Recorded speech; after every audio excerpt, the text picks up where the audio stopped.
Mình hướng dẫn về cái phần mà làm maintenance job trên Smile, gắn công việc cho các bộ phận. Ở đây mình sẽ đăng nhập vào menu số 6 này, Housekeeper này.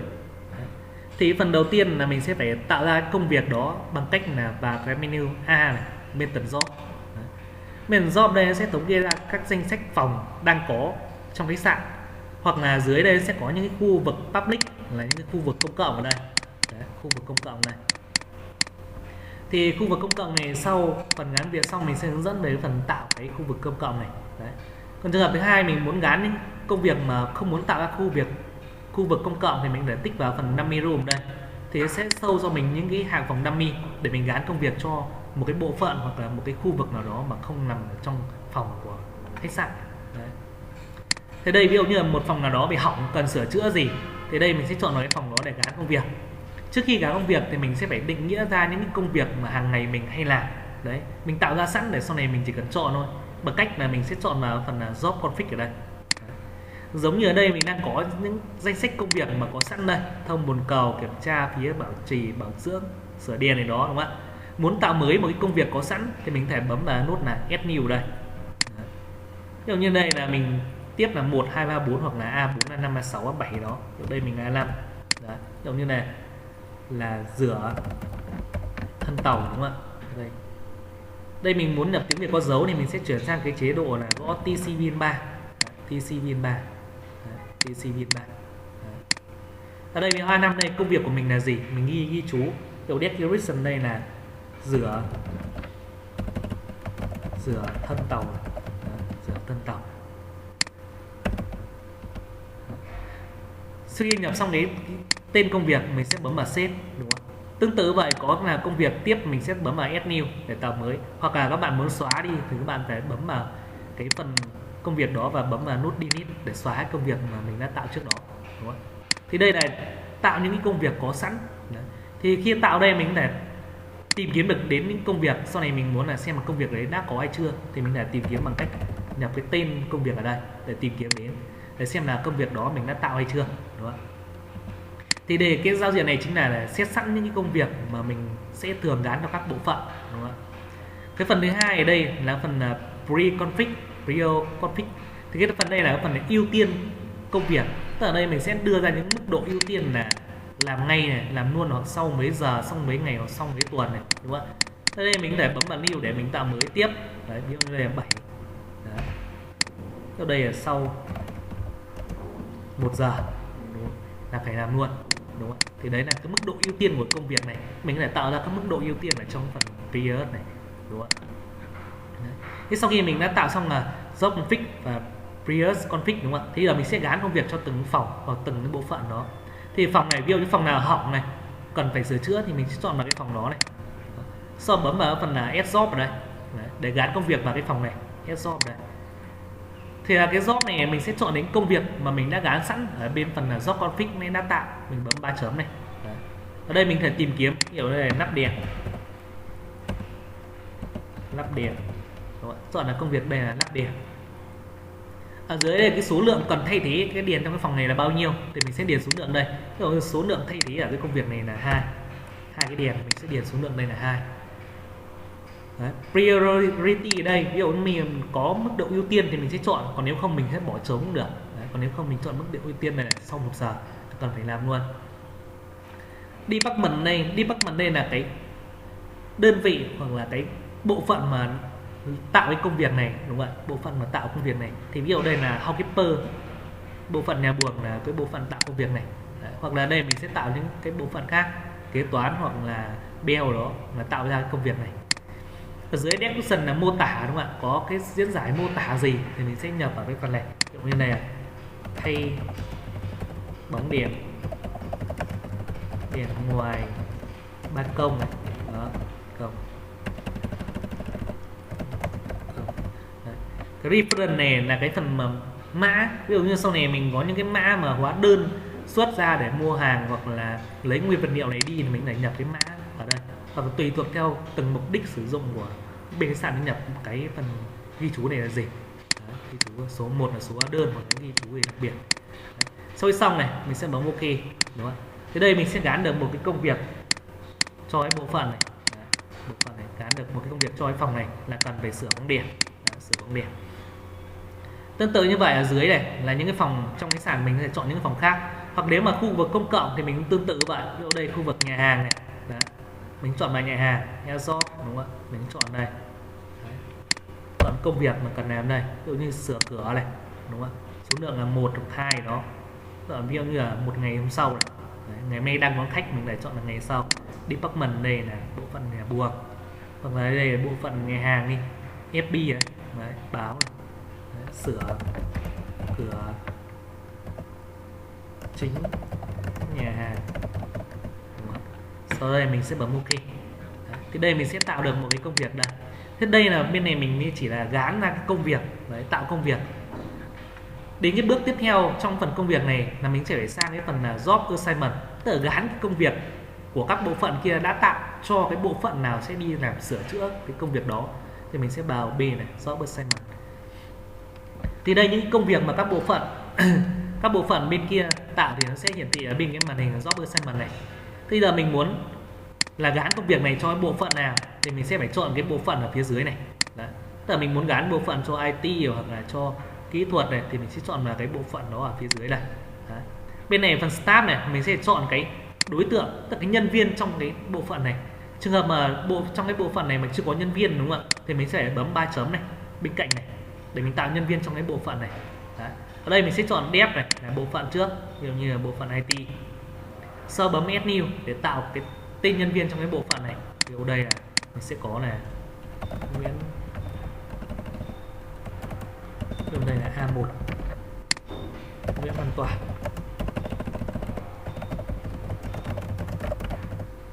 Đúng không?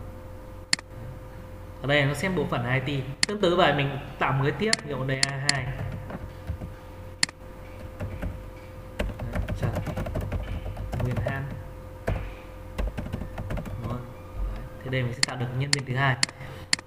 Sau khi tạo nhân viên xong rồi mình sẽ bấm close này. Đấy. Và đây mình sẽ chọn cái đối tượng nhân viên là cái ô chấm nhỏ ở đây. Đấy, bấm 3 chấm này, chọn đây là Nguyễn Văn Toản. Và có phần ghi chú gì đặc biệt ở đây không thì mình sẽ ghi chú ở đây. Đấy, ghi chú ở đây, ví dụ ở đây mình sẽ lấy bóng đèn 200W ở trong kho này. Và đây cái thời gian sửa chữa dự kiến là sẽ bắt đầu là lúc 15 giờ 33 và dự kiến khi nào sẽ xong. Nếu mà mình dự kiến trong vòng 2 tiếng xong thì đây mình sẽ điền 17 giờ. Hoặc nếu mình dự kiến là đến ngày hôm sau xong thì mình sẽ chuyển sang ngày hôm sau ở đây. Ngày hôm sau mới xong. Và phải đến là 10 giờ sáng ngày hôm sau mới xong, đúng không ạ? 10 giờ xong. Thì đây là cái công việc là bóng đèn thì mình sẽ tích vào đây là mình lắp là sửa chữa bóng đèn, đúng không ạ? Để mình gán công việc cho cái anh Toàn này. Đấy, anh Toàn này. Thế sau khi mà tích vào công việc cần gán xong, mình sẽ bấm vào phần là assign job, assign job ở đây. Thì đây cái công việc này nó sẽ hiện lên màu xanh để biết được là công việc này đã được gán rồi, gán công việc rồi. Và khi mình kéo sang bên tay phải này, nó sẽ hiện lên là thời gian này, đấy, bắt đầu công việc này, thời gian kết thúc công việc này. Assign là cái bộ phận nào đã được assign này. Assign staff là mã nhân viên, đây là A1 này, đúng không? Finish time là thời gian mà chưa được finish này. Đó, nếu mà finish làm xong rồi thì mình sẽ có finish time đây. Assign nốt đây là liên quan đến cái phần là ghi chú công việc đó, và status đây là trạng thái là assign, đúng không ạ? Assign tức là đã được gán. Tương tự vậy với công việc thứ hai mình gán, mình cũng sẽ làm như vậy, tích vào công việc đó, chọn bộ phận. Đó. Sau đó mình chọn nhân viên đây, ghi chú ở đây, là lấy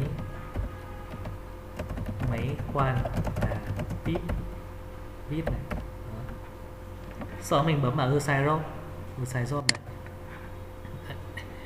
Thì đây là những công việc. Thế trường hợp mà công việc này mà hoàn thành xong, đúng không ạ? Hoàn thành xong, ví dụ như cái phần mà thay bóng đèn này đã xong rồi, thì để đánh dấu được biết là cho các bộ phận khác biết là cái công việc này đã xong rồi, mình sẽ tích vào cái công việc đó và bấm vào cái nút là finish ở đây. Finish đây là báo cáo là đã hoàn thành cái công việc này, để hoàn thành trước dự kiến, mình sẽ bấm OK này. Đấy.